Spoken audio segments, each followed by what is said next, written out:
Big boss ಮನೇಲಿ ಈ ವಾರ ಫ್ಯಾಮಿಲಿ ರೌಂಡ್ ಆಗಿರೋ ಕಾರಣ ಬಿಗ್ ಬಾಸ್ ಒಂದು ಟಾಸ್ಕ್ ನ ಕೊಟ್ಟಿದ್ದಾರೆ. ಏನಪ್ಪಾ ಅಂತಂದ್ರೆ play and pass. Big boss ಯಾವಾಗ ಪ್ಲೇ ಹೇಳ್ತಾರೋ ಅವಾಗ ಮಾತ್ರ ಅವ್ರು ನಾರ್ಮಲ್ ಆಗಿರ್ಬೇಕು, ಯಾವಾಗ ಪಾಸ್ ಹೇಳ್ತಾರೋ ಆಗ ಅವರು ಪಾಸ್ ಆಗಿರ್ಬೇಕು. ಸೊ ಅವಾಗಲೇ ಗೊತ್ತಾಯ್ತು ನಮ್ರತ್ ಅವ್ರಿಗೆ ಫ್ಯಾಮಿಲಿ ರೌಂಡು, ಫ್ಯಾಮಿಲಿಯಿಂದ ಬರ್ತಾ ಇದ್ದಾರೆ, ಮೆಂಬರ್ಸ್ ಬರ್ತಾರೆ ಫ್ಯಾಮಿಲಿಯಿಂದ ಅಂತೆಲ್ಲ ಖುಷಿಯಾಗಿದ್ರು. ಅದರಲ್ಲಿ ನಮ್ರತ ಅವ್ರಿಗೆ ಗೆಸ್ ಮಾಡಿದ ಆದ್ಮೇಲೆ ಒಂದು ವಾಯ್ಸ್ ನೋಟ್ ಬರುತ್ತೆ ಅವ್ರ ತಾಯಿ ಕಡೆಯಿಂದ. ಆಗ ನಮ್ರತ ಅವ್ರು ಹೇಳ್ತಾರೆ, ಬರೀ ವಾಯ್ಸ್ ನೋಟ್ ಅಷ್ಟೇನಾ, ಬರಲ್ವಾ, ಯಾರು ಬರಲ್ವಾ ಮನೆಯಿಂದ ಅಂತೆಲ್ಲ.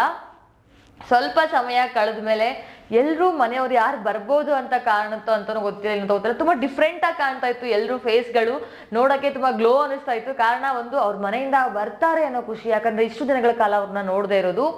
ನಮ್ರತ್ ಅವ್ರ ತಾಯಿ ಬಂದೇ ಬಿಟ್ರು. ಸೊ ನಮ್ರತ್ ಅವ್ರ ತಾಯಿ ಬಂದ್ಮೇಲೆ ಅಪ್ಕೊಂಡು ಕಣ್ಣೀರು ಹಾಕಿದ್ರು ನಮ್ರತ್ ಅವ್ರನ್ನ, ಯಾಕಂದ್ರೆ ತುಂಬಾ ದಿನಗಳ ಕಾಲ ಬಿಟ್ಟಿರೋದು. ಅದಲ್ದೇನೆ ಎಲ್ರಿಗೂ ಮನೆ ಊಟ ಮಿಸ್ ಮಾಡ್ಕೊಳ್ತಾ ಇದ್ದೀರಾ ಬಿಗ್ ಬಾಸ್ ಕೇಳಿದಾಗ ತಾಯಿ ಬಂದಾಯ್ತು, ತಾಯಿ ತುತ್ತು ಕೈ ತುತ್ತು ಬೇಡವಾ ಅಂತ ಕೇಳಿದಾಗ ತಾಯಿ ಅಂದ್ರೆ ನಮ್ರತ್ ಅವ್ರ ತಾಯಿ ಎಲ್ರಿಗೂ ಮನೆಯಿಂದ ಅಡ್ಗೆ ಮಾಡ್ಕೊಂಡ್ ಬಂದಿದ್ರು. ಅದ್ರಲ್ಲಿ ನಮ್ರತ್ ಅವ್ರಿಗೆ ಹಿರ್ಕದ ಬೇಳೆ ಸಾರು ಅಂದ್ರೆ ತುಂಬಾ ಇಷ್ಟ ಅಂತೆ. ಸೊ ಅದಕ್ಕೋಸ್ಕರ ಅದನ್ನೂ ಮಾಡ್ಕೊಂಡ್ ಬಂದಿದ್ರು.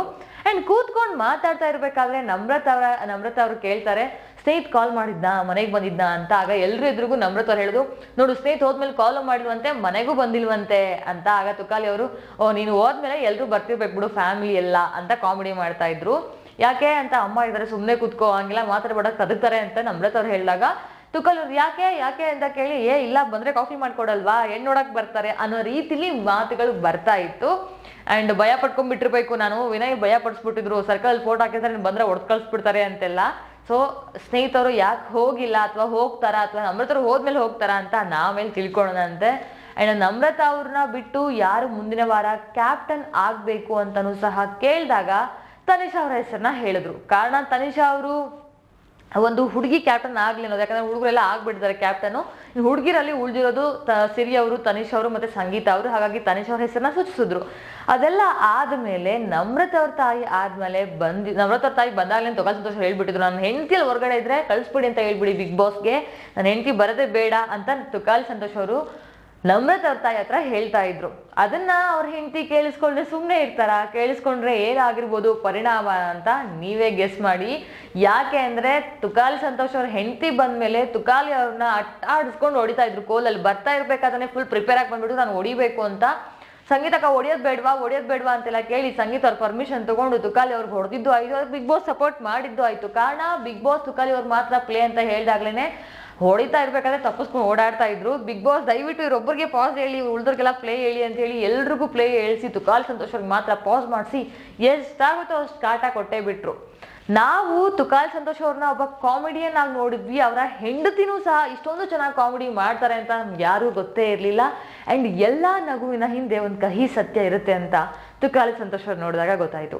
ಆ ವ್ಯಕ್ತಿ ಹೇಗೆ ಆಟ ಆಡಿದ್ರು ಸಹ ಅವರ ಜೀವನ, ವೈಯಕ್ತಿಕ ಜೀವನ ಅಂತ ಬಂದಾಗ ಅವ್ರದ್ದೇ ಆದಷ್ಟೇ ಕೆಲವು ನೋವುಗಳಿರುತ್ತೆ, ಕೆಲವು ದುಃಖಗಳಿರುತ್ತೆ, ಕೆಲವು ಅವರವರ ಸಮಾಧಾನಕರ ಮಾತುಗಳು ಸಹ ಇರುತ್ತೆ.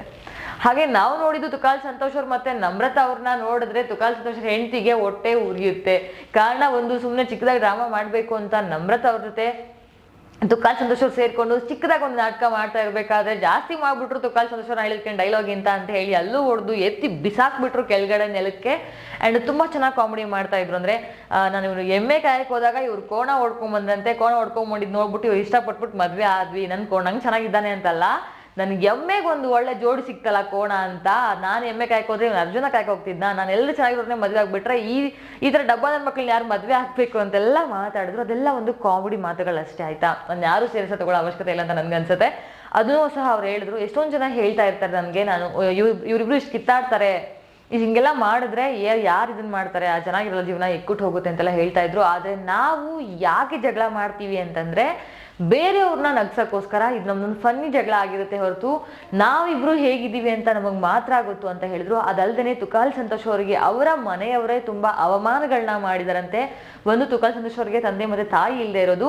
ಆದ್ರೆ ತುಕಾಲಿ ಸಂತೋಷ್ ಅವರ ಗುಣ ಎಂಥದ್ದು ಅಂದ್ರೆ ಅವರ ತಾಯಿಯ ತಂದೆ ತಾಯಿ ಅಂದ್ರೆ ಅವರ ಮಾವ ಮತ್ತೆ ಅತ್ತೆನೂ ಸಹ ತುಕಾಲಿ ಸಂತೋಷರೇ ನೋಡ್ಕೊಳ್ತಾ ಇದ್ದಾರಂತೆ. ಅದಲ್ದೇನೆ ಅವರ ಹೆಂಡತಿನೂ ಸಹ ಅಷ್ಟೇ ತುಂಬಾ ಕಡು ಬಡತನದಿಂದ ಒಂದು ಹೊತ್ತು ಊಟಕ್ಕೂ ಸಹ ಕಷ್ಟಪಟ್ಟು ಬದುಕಿ ಬಂದವರು. ಅವ್ರಿಗೆ ಜೀವನದ ಮೌಲ್ಯಗಳು ತುಂಬಾ ಚೆನ್ನಾಗೇ ಗೊತ್ತಿರುತ್ತೆ ಅಲ್ವಾ. ಅದ್ರ ಬಗ್ಗೆ ನಾವು ಹೇಳೋದು ಮಾತಿದೆಯಾ? ಇಲ್ಲ. ಯಾಕಂದ್ರೆ ಜೀವನ ಕಷ್ಟದಲ್ಲಿ ಯಾರು ನೋಡ್ಕೊಂಡ್ ಬಂದಿರ್ತಾರೋ ಅವ್ರಿಗೆ ನಿಜವಾದ ಜೀವನ ಅರ್ಥ ಆಗಿರುತ್ತೆ. ಸೊ ತುಕಾಲಿ ಸಂತೋಷ್ ಅವರ ಜೀವನದ ಬಗ್ಗೆ ಎಳೆ ಎಳಾಗಿ ಬಿಚ್ಚಿಟ್ಟಿದ್ದು ತುಕಾಲಿ ಸಂತೋಷ್ ಅವರ ಹೆಂಡತಿ. ಇವರಿಬ್ಬರ ಜೋಡಿಗೆ ಯಾರದೇ ಕಣ್ ಬೀಳದೆ ಇರಲಿ, ತುಂಬಾ ಖುಷಿಯಾಗಿರ್ಲಿ, ಇನ್ನೊಬ್ಬರನ್ನ ನಗಿಸ್ತಾ ಅವರು ನಗ್ತಾ ಇರ್ಲಿ ಅಂತ ಹೇಳೋಣ. ಅಂಡ್ ತುಕಾಲಿ ಸಂತೋಷ್ ಅವ್ರ ಹೆಂಡತಿ ಒಳಗಡೆ ಇರ್ಬೇಕಾದ್ರೆ ಮೈಕಲ್ ಅವರ ಅಮ್ಮ ಬಂದ್ರು. ಮೈಕಲ್ ಅವರ ಅಮ್ಮ ಬರ್ತಾ ಇದ್ದಂಗೆನೆ ನಮ್ಮ ಅಪ್ಪ ಅವ್ರ ಸಾಂಗ್ ನಿಮ್ಗೆಲ್ಲ ಇಷ್ಟ ಆಗಿರುತ್ತೆ. 100 ಸಾರಿ ಹೇಳಿದರು ನಾ. ಆಕ್ಚುಲಿ ಆ ಸಾಂಗ್ ಕೇಳ್ತಾ ಇರ್ಬೇಕಾದ್ರೆ ಎಲ್ರಿಗೂ ಒಂದು ಆ ತಾಯಿಯ ಭಾವನೆ ಏನಿರುತ್ತೆ, ಅಥವಾ ನನ್ನ ತಾಯಿಯ ನೋಡ್ಬೇಕು. ಆ ಸಾಂಗ್ ಕೇಳ್ತಾ ಇದ್ರೆ ನಮ್ಮ ಒಂದು ಈ ಸಬ್ ಕಾನ್ಶಿಯಸ್ ಮೈಂಡಲ್ಲಿ ನಮ್ಮ ತಾಯಿಯ ಪಿಕ್ಚರ್ ಓಡಕ್ ಸ್ಟಾರ್ಟ್ ಆಗ್ಬಿಟ್ಟಿರುತ್ತೆ. ನಿಮಗೂ ಆಗಿರುತ್ತೆ ಅಂತ ನಾನು ಭಾವಿಸ್ತೀನಿ. ಬಂದು ಎಲ್ರಿಗೂ ಮೇರಿ ಕ್ರಿಸ್ಮಸ್ ಅಂತ ಚಾಕ್ಲೇಟ್ ಕೊಟ್ಟರು. ಅದಲ್ಲದೆ ಮೈಕಲ್ ಅವ್ರ ಪಾಕೆಟಲ್ಲಿ ಚಾಕ್ಲೇಟ್ ಇಟ್ಬಿಟ್ಟು ಮೇರಿ ಕ್ರಿಸ್ಮಸ್ ಅಂತ ಹೇಳಿದ್ರು. ತುಂಬ ಕ್ಯೂಟ್ ಮೂಮೆಂಟ್ ಅಂತ ನನ್ಗನ್ನಿಸ್ತು. ಅದಲ್ಲದೆ ಮನೆಯವರು ಎಲ್ಲ ಪ್ಲೇ ಆದ್ಮೇಲೆ ಅವ್ರ ಹತ್ರ ಮಾತಾಡ್ತಾ ಇರ್ಬೇಕಾದ್ರೆ ಒಂದು ಮಾತು ಹೇಳ್ತಾರೆ, ಬಂಟಿ ಇವ್ರು ಹಂಗೆ ಅದು ಹಂಗೆ ಇದು ಹಿಂಗೆ ಅಂತ ಕೆಲವೊಂದಿಷ್ಟು ಮಾತುಗಳು ಚರ್ಚೆ ಆಗ್ಬೇಕಾದ್ರೆ ನಂಗೆ ಮನೆಯವ್ರ ಟ್ರೂ ಕಲರ್ಸ್ ಎಲ್ಲ ಗೊತ್ತಂದ್ರೆ ಮನೆಯವರ ನಿಜ ಬಣ್ಣ ನನಗೆ ಗೊತ್ತು ಅಂತ ಕಾಮಿಡಿಯಾಗಿ ಹೇಳಿದ್ದು. ಅಂದ್ರೆ ನೀವು ಏನೇ ಮಾಡಿದ್ರು ಏನೇ ಮಾತಾಡಿದ್ರು ನಾನೆಲ್ಲ ನೋಡಿದ್ದೀನಿ, ನೀವೆಲ್ಲ ಏನು ಅಂತ ನನಗೆ ಸರಿಯಾಗಿ ಗೊತ್ತು ಅಂತ ಹೇಳಿದ್ರು. ಅದಲ್ದೇನೆ ನಮ್ರತ್ರ ಹೇಳ್ತಾರೆ, ಆಂಟಿ ಮೈಕಿ ಮತ್ತೆ ಸಂಗೀತ ಅವರು ಬೆಸ್ಟ್ ಫ್ರೆಂಡ್ಸ್ ಆಂಟಿ ಅಂತ. ಹಾ ಗೊತ್ತು ಅಂತ ಹೇಳಿ ಆಮೇಲೆ ಇನ್ನೊಂದು ಗೊತ್ತಾ, ನಾನು ನಿಮ್ಮಿಬ್ಬರಿಗೂ ಒಂದೇನೋ ತೊಗೊಂಬಂದಿದ್ದೀನಿ. ಏನಪ್ಪಾ ಅಂದ್ರೆ ಸಂಗೀತ ಅವರು ಒಂದ್ಸರ್ತಿ ಲಕ್ಸುರಿ ಟೈಮಲ್ಲಿ ಅಥವಾ ಮನೆ ಗ್ರಾಸರಿ ತಗೊಳ್ಳೋ ಟೈಮಲ್ಲಿ ಪನ್ನೀರನ್ನ ತಗೊಂಡಿಲ್ಲ ಅಂತ ತುಂಬಾ ಕಣ್ಣೀರು ಹಾಕ್ಬಿಟ್ರು. ಆ ಕಣ್ಣೀರಿಗೆ ಇಡೀ ಕರ್ನಾಟಕ ಜನತೆನೂ ಸಹ ಮಿಡ್ದಿದ್ದುಂಟು. ಸೊ ನೀ ಅಷ್ಟೆಲ್ಲ ಹಾಕ್ಬಿಟ್ಟಲ್ಲಮ್ಮ ಅವತ್ತು ಕಣ್ಣೀರು ಹಾಕೊಂಡು, ಅದಕ್ಕೆ ಪನ್ನೀರ್ ತಗೊಂಬಂದಿದ್ದೀನಿ ಅಂತ ಹೇಳಿದ್ರು. ಮನೆಯವರೆಲ್ಲ ಅದನ್ನ ತುಂಬಾ ಕಾಮಿಡಿಯಾಗಿ ತಗೊಂಡ್ರು. ಈ ವಾತಾವರಣ ಡೇ 1 ಇಂದ ಇತ್ತು ಅಂದ್ರೆ ನಮ್ಗೆಲ್ರಿಗೂ ತುಂಬಾ ಪಾಸಿಟಿವ್ ವೈಬ್ ಸಿಕ್ತಿತ್ತು ಬಿಗ್ ಬಾಸ್ ಮನೆಯಿಂದ ಅನ್ನೋದು ವೀಕ್ಷಕರ ಅಭಿಪ್ರಾಯ. ನಿಮ್ಗೆ ಅನ್ಸುತ್ತೆ ಅಂತಾನು ಸಹ ಕಮೆಂಟ್ ಮಾಡೋದನ್ನ ಮರಿಬೇಡಿ. ಅದೆಲ್ಲ ಆದ್ಮೇಲೆ ಮನ ಜೊತೆ ಮಾತಾಡಿ ಕೂತ್ಕೊಂಡು ಕಡೆಯಿಂದ ಅವ್ರಿಗೇನು ಕೆಲವೊಂದಿಷ್ಟು ಏನು ಅವ್ರವ್ರ ಲೈಫ್ ಬಗ್ಗೆ ಏನು ಗೊತ್ತಿರಲ್ಲ, ಒಂದು ಸೀಕ್ರೆಟ್ ಅನ್ನೋದನ್ನ ಹೇಳ್ಬೇಕು ಅಂತ ಅಂದಾಗ ಮೈಕಲ್ ಅವ್ರ ತಾಯಿ ಹೇಳಿದ್ದೇನಪ್ಪ ಅಂದ್ರೆ, ಮೈಕಲ್ ಸಿಕ್ಕಾಪಟ್ಟೆ ನಾಟಿ ಇದ್ರಂತೆ. ನಮ್ಗೆ ಹಾಗೆ ಅನ್ಸೋದಿಲ್ಲ, ತುಂಬಾ ಸ್ಟ್ರಿಕ್ಟ್ ಆಗಿ ಬೆಳೆದ್ರು ಅನ್ನೋ ಅಂತ ಅನ್ಸುತ್ತೆ, ಬಟ್ ತುಂಬಾ ನಾಟಿ ಇದ್ರಂತೆ. ಯಾವುದೇ ಸ್ಕೂಲ್ಗೆ ಮೈಕಲ್ ಅವ್ರ ತಾಯಿ ಟೀಚರ್ ಆಗಿ ವರ್ಕ್ ಮಾಡ್ಬೇಕಾದ್ರೆ ತುಂಬಾ ಕಂಪ್ಲೇಂಟ್ಸ್ ಬರ್ತಿತ್ತು. ಮೈಕಲ್ ಅವ್ರದ್ದು ತುಂಬಾ ನಾಟಿ, ತುಂಬಾ ತರಲೆ ಮಾಡ್ತಾನೆ ಅಂತ ನಾನು ನಂಬೇ ಇರ್ಲಿಲ್ಲ. ಆದ್ರೆ ಒಂದ್ಸತಿ ನಾನು ಪ್ರೇಯರಲ್ಲಿ ನಿಂತ್ಕೊಂಡಾಗ ಒಂದು ಬೇರೆ ಸ್ಟೂಡೆಂಟ್ಗೆ ತಲೆಗೆ ಹೊಡೆದ್ಬಿಟ್ಟು ಎಲ್ಲರೂ ಕಣ್ಮುಚ್ಕೊಂಡು ಪ್ರೇಯರ್ ಮಾಡ್ಕೊ ಓಡೋ ಒಂದು ಜಾಗ ನಿಂತ್ಕೊಂಡಿದ್ದೆ. ಅವತ್ತೇ ನಾನು ನಂಬಿದ್ದು ಅಂತ.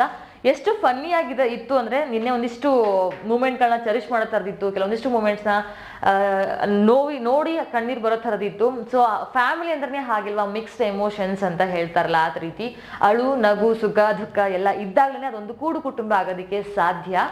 ಸೊ ಮೈಕಲ್ ಅವ್ರದ್ದು ಅದೆಲ್ಲ ಆದ್ಮೇಲೆ ಮೈಕಲ್ ಅವ್ರಿಗೆ ಹೋಗ್ಬೇಕಾದ್ರೆ ಒಂದು ಮಾತು ಹೇಳ್ತಾರೆ ಅವ್ರ ತಾಯಿ. ಏನಪ್ಪಾ ಅಂದ್ರೆ, ಬರೀ ಬುದ್ಧಿಯಿಂದ ಅಂದ್ರೆ ತಲೆಯಿಂದ ಮಾತ್ರ ಯೋಚನೆ ಮಾಡಕ್ ಹೋಗ್ಬೇಡ, ಮನ್ಸಿಂದನೂ ಯೋಚನೆ ಮಾಡು. ಅಂಡ್ ಜೊತೆಗೆ ಹಾರ್ಟ್ನ ಗೆಲ್ಲೋ ಕಡೆ ನಿಂದಿರ್ಲಿ. ಸಂಗೀತ ಜೊತೆ ಏನಿದೆ ನಿಂದು, ಹೋಗಿ ಪ್ಯಾಚಪ್ ಮಾಡ್ಕೋ, ಚೆನ್ನಾಗಿ ಮಾತಾಡ್ಕೊಂಡು ಹೋಗು ಅಂತೆಲ್ಲ ಹೇಳಿದ್ರು. ಇದಾದ್ಮೇಲೆ ನಂಗೆ ನೋಡ್ಬೇಕಾಗಿದೆ ಸಂಗೀತ ಮತ್ತೆ ಮೈಕಲ್ ಅವರ ಬಾಂಡ್ ಹೆಂಗಿರುತ್ತೆ, ಮಾತಾಡ್ತಾರ ಏನು ಅಂತ. ಅಂಡ್ ಅವರಮ್ಮ ಕೊಟ್ಟಿರುವಂತಹ ಸಜೆಷನ್ ನಂಗೆ ತುಂಬಾ ಇಷ್ಟ ಆಗಿತ್ತು. ಒಂದು ನಾವು ನಿಜ ಜೀವನದಲ್ಲಿ ಅದನ್ನ ಅಪ್ಲೈ ಮಾಡ್ಕೋಬೇಕಾಗತ್ತೆ. ಕಾರಣ ಬರೀ ತಲೆ ಯೋಚನೆ ಮಾಡಬೇಡ, ಮನ್ಸಿಂದನೂ ಯೋಚನೆ ಮಾಡು ಅಂತ ಹೇಳಿದ್ದು ಮೈಕಲ್ ಅವರ ತಾಯಿ. ಇನ್ನು ತುಕಾಲಿ ಅವ್ರಿಗೂ ಸಹ ಅದೇ ಸಜೆಷನ್ಸ್ ಕೊಟ್ಟರು. ಆ್ಯಂಡ್ ತುಕಾಲಿ ಅವ್ರ ಹೆಂಡತಿನ ಮಿಸ್ ಮಾಡ್ಕೊಳ್ತೀರ ಅಂತ ಕಂಪ್ಲೇಂಟ್ ಬೇರೆ ಮಾಡಿದ್ರು. ಏನಾದ್ರು ಅವ್ರಿಬ್ರು ಮನೆಯಿಂದ ಹೊರಗಡೆ ಹೋದ್ಮೇಲೆ ತುಕಾಲಿ ಅವ್ರು ಫುಲ್ ಖುಷಿಯಾಗಿದ್ರು ಅಂತ ಕಾಣ್ತಾ ಇತ್ತು. ಹೆಂಡತಿ ಓದ್ಬಿಟ್ಲಲ್ಲ ಹೊರಗಡೆ ಅಂತ. ಸುಮ್ಮನೆ ಜಸ್ಟ್ ಫನ್ನಿ ಆಗಷ್ಟೇ ಆಯ್ತಾ. ಇನ್ನು ವರ್ತು ಸಂತೋಷ್ ಅವ್ರ ತಾಯಿ ಬಗ್ಗೆ ಮಾತಾಡೋದೇ ಇಲ್ಲ. ಯಾಕೆಂದ್ರೆ ವರ್ತು ಸಂತೋಷ್ ಅವರು ಕಮ್ಮಿ ಮಾತಾಡ್ತಾರೆ ನಮಗ್ ಕಾಣಿಸ್ತಾರೆ, ಆದ್ರೆ ಅವ್ರ ತಾಯಿ ಜಾಸ್ತಿ ಮಾತಾಡ್ತಾರೆ ನಮಗ್ ಕಾಣಿಸ್ತಾರೆ. ಅಂಡ್ ಅವ್ರು ತುಂಬಾ ಪ್ರೌಡ್ಲಿ ಹೇಳಿದ್ದೇನಪ್ಪ ಅಂದ್ರೆ, ಮುಂಚೆ ಆಗಿದ್ರೆ ನಿನ್ ಮಗ ಅನ್ನೋರು, ಆದ್ರೆ ಈಗ ನೀವು ವರ್ತು ಸಂತೋಷ್ ಅವ್ರ ತಾಯಿ ಅಲ್ವಾ ಅಂತ ಗುರುತು ಹಿಡಿದು ಮಾತಾಡ್ತಾರೆ. ನಾನೇ ಸೆಲೆಬ್ರಿಟಿ ತರ ಆಗ್ಬಿಟ್ಟಿದ್ದೀನಿ, ಎಲ್ಲ ಫಂಕ್ಷನ್ ಇವನ್ ಪರವಾಗಿ ನಾನು ಹೋಗೋ ತರ ಆಗ್ಬಿಟ್ಟಿದೆ. ಆಮೇಲೆ ವರ್ತು ಸಂತೋಷ್ ಅವಾಗ್ಲೂ ಕೇಳ್ತಾ ಇದ್ರು, ಕೋಣ ಚೆನ್ನಾಗಿದ್ಯಾ, ಎಮ್ಮೆ ಮರೆ ಹಾಕ್ತಾ. ಅಂಡ್ ಆಗ್ಲೂ ಸಹ ನೋಡಿ ವರ್ತು ಸಂತೋಷ್ ಅವ್ರ ತಾಯಿ ಹತ್ರ ಕೇಳ್ತಾ ಇದ್ರು, ಎತ್ಗಳು ಚೆನ್ನಾಗಿದ್ಯಾ, ಹಸು ಕರ ಹಾಕ್ತಾ ಅಂತೆಲ್ಲ, ನಿನ್ ಬಂದ್ಮೇಲೆ ಹಾಕೋದು ಅಂತೆಲ್ಲ ಹೇಳ್ತಾ ಇದ್ರು ಅವ್ರ ತಾಯಿ. ಅಂಡ್ ಅದಲ್ದೇನೆ ಎಲ್ರಿಗೂ ಕಿವಿ ಮಾತನ್ನ ಹೇಳ್ತಾ ಇದ್ರು, ಸಂಗೀತ ಯಾಕೆ ಅಳ್ತೀಯಮ್ಮ ನೀನು, ಅಳಕ್ ಹೋಗ್ಬೇಡ, ಜಾಸ್ತಿ ಅಳ್ತೀಯ, ಚೆನ್ನಾಗಿ ಆಡ್ತಿದ್ದೆ, ಚೆನ್ನಾಗಿ ಆಡು ಅಂತ ಹೇಳಿದ್ರು. ಅದಲ್ದೇನೆ ವಿನಯ್ ಅವ್ರಿಗೆ ವಿಲನ್ ಅಂತೆಲ್ಲ ಹೇಳ್ತಾ ಇದ್ರು. ಅಂದ್ರೆ ನೀವು ವಿಲನ್ ತರ ಆಡ್ತೀರ, ಯಾಕಷ್ಟು ಅಗ್ರೆಸಿವ್ ಆಗಿ ಆಡೋದು, ನಿಧಾನವಾಗಿ ಸಮಾಧಾನವಾಗಿ ಆಡ್ಬೇಕು ಆಟನ, ನೀನು ಆಟದ ಬಗ್ಗೆ ಮಾತ್ರ ಯೋಚನೆ ಮಾಡು ಅಂತೆಲ್ಲ ಕಿವಿ ಮಾತನ್ನ ಹೇಳಿ. ಅಂಡ್ ಅದಲ್ದೇನೆ ವರ್ತು ಸಂತೋಷ್ ಅವ್ರ ತಾಯಿ ಸಹ ಅಷ್ಟೇ ಸಂತೋಷ್ ಅವ್ರಿಗೋಸ್ಕರ ಬಟ್ಟೆ ಮತ್ತೆ ಎಣ್ಣೆ ತರಿಸಿದ್ರು. ಅಂದ್ರೆ ಎಣ್ಣೆ ಹಾಕ್ಬಿಟ್ಟು ತಲೆಗೆ ಮಸಾಜ್ ಮಾಡಿ, ವರ್ತು ಸಂತೋಷ್ ಅವ್ರಿಗೆ ಅಷ್ಟೇ ಅಲ್ದೇನೆ ಪ್ರತಾಪ್ ಅವ್ರ ತಲೆಗೂ ಸಹ ಎಣ್ಣೆ ಹಾಕಿ ಮಸಾಜ್ ಮಾಡಿದ್ರು. ಅವ್ರಿಗೆ ಆ ಫೀಲ್ ಬರ್ತಾ ಇರುತ್ತೆ ಅನ್ಸುತ್ತೆ, ತಾಯಿ ನೆನಪು ಆಗ್ತಾ ಇರುತ್ತೆ. ಅದಲ್ದೇನೆ ಮನೆಯಿಂದ ಜಾಮೂನು ಮತ್ತೆ ಹಾಲು ಸಹ ತಗೊಂಬಂದಿದ್ರು. ಇವಾಗ ಮನೆಯವ್ರಿಗೆಲ್ರಿಗೂ ಅವರ ತಾಯಿಯ ಕೈ ತುತ್ತು ಅಥವಾ ತಾಯಿ ಮಾಡಿರುವ ಕೈ ರುಚಿನ ಸವಿಯೋ ಸೌಭಾಗ್ಯ ಸಿಕ್ಕಿದೆ ತುಂಬಾ ದಿನಗಳ ಆದ್ಮೇಲೆ. ಅಂಡ್ ಅದಾದ್ಮೇಲೆ ಹೊರಡ್ಬೇಕಾದ್ರೆ ಮುಂದಿನ ಕ್ಯಾಪ್ಟನ್ ಯಾರು ಆಗ್ತಾರೆ ಅಂದ್ರೆ ತನಿಷ್ ಹೆಸರನ್ನ ಸೂಚಿಸಿದ್ರು. ಸೊ ಈ ವಾರ ಯಾರು ಕ್ಯಾಪ್ಟನ್ ಆಗ್ತಾರೆ ಅಂತ ಅದನ್ನ ಆಮೇಲೆ ಕಾದ್ ನೋಡ್ಬೇಕಾಗಿದೆ. ಇದಿಷ್ಟು ನಿನ್ನೆ ಎಪಿಸೋಡಲ್ಲಿ ಬಂದಿರುವಂತಹ ಅವರವರ ಮನೆಯ ಅಂದರೆ ಯಾರ್ಯಾರು ಕಂಟೆಸ್ಟೆಂಟ್ ಇದ್ದಾರೆ ಅವ್ರ ಮನೆಯವ್ರು ಬಂದಿದ್ರು. ಆ್ಯಂಡ್ ಇವತ್ತಿನ ಎಪಿಸೋಡಲ್ಲಿ ನೋಡೋಕೆ ಸಿಗೋದು ಒಂದು ಸಂಗೀತ ಅವರ ಇಡೀ ಫ್ಯಾಮಿಲಿ ಜೊತೆಗೆ ತನಿಷ್ ಅವರ ತಾಯಿ ಮತ್ತು ಅಕ್ಕ ಬರೋ ಚಾನ್ಸಸ್ ಇದೆ. ಆ್ಯಂಡ್ ಸಿರಿ ಅವರ ಅಕ್ಕ ಜೊತೆಗೆ ಪ್ರತಾಪ್ ಅವ್ರ ತಂದೆ ಬಂದಿದ್ದಾರೆ. ಸೊ ನೋಡೋಣ ಏನಾಗುತ್ತೆ, ಯಾರೆಲ್ಲ ಬರ್ಬಹುದು ಅಂತ. ಇನ್ನು ಮುಂದಿನ ಅಪ್ಡೇಟ್ಸ್ನ ಕೊಡ್ತಾ ಹೋಗ್ತೀನಿ. ಜೊತೆಗೆ ಈ ಒಂದು ಫ್ಯಾಮಿಲಿ ರೌಂಡ್ ನೋಡ್ತಾ ಇದ್ರೆ ಬಿಗ್ ಬಾಸ್ ಅಲ್ಲಿ ನಿಮ್ಗೆ ಏನು ಅನಿಸ್ತಾ ಇದೆ ಅಂತ ಕಮೆಂಟ್ ಮಾಡಿ. ಆ್ಯಂಡ್ ನಾನು ಆಗಲೇ ಹೇಳಿರೋ ಹಾಗೆ ಆ ಸಾಂಗ್ ಕೇಳಿದ ತಕ್ಷಣ ಏನಂದ್ರೆ ಅಪ್ಪು ಅವರ ಆ ಸಾಂಗ್ ಕೇಳಿದ ತಕ್ಷಣ ನಿಮ್ಮದಲ್ಲಿ ನಿಮ್ಮ ತಾಯಿಯ ಚಿತ್ರಣ ಮೂಡುತ್ತಾ ಅಂತಲೂ ಸಹ ತಿಳಿಸೋದನ್ನ ಮರಿಬೇಡಿ. ಜೊತೆಗೆ ಈ ವಿಡಿಯೋ ಇಷ್ಟ ಆಗಿತ್ತು ಅಂದ್ರೆ ಲೈಕ್ ಮಾಡಿ, ಶೇರ್ ಮಾಡಿ ಆ್ಯಂಡ್ ನಿಮ್ಮ ಅಭಿಪ್ರಾಯನ ಕಮೆಂಟ್ ಮಾಡಿ. ಮುಂದಿನ ವಿಡಿಯೋ ಒಂದಿಗೆ ನಿಮ್ಮ ಮುಂದೆ ಬರ್ತೀನಿ. ಅಲ್ಲಿವರೆಗೂ stay safe and stay happy. Thank you for watching.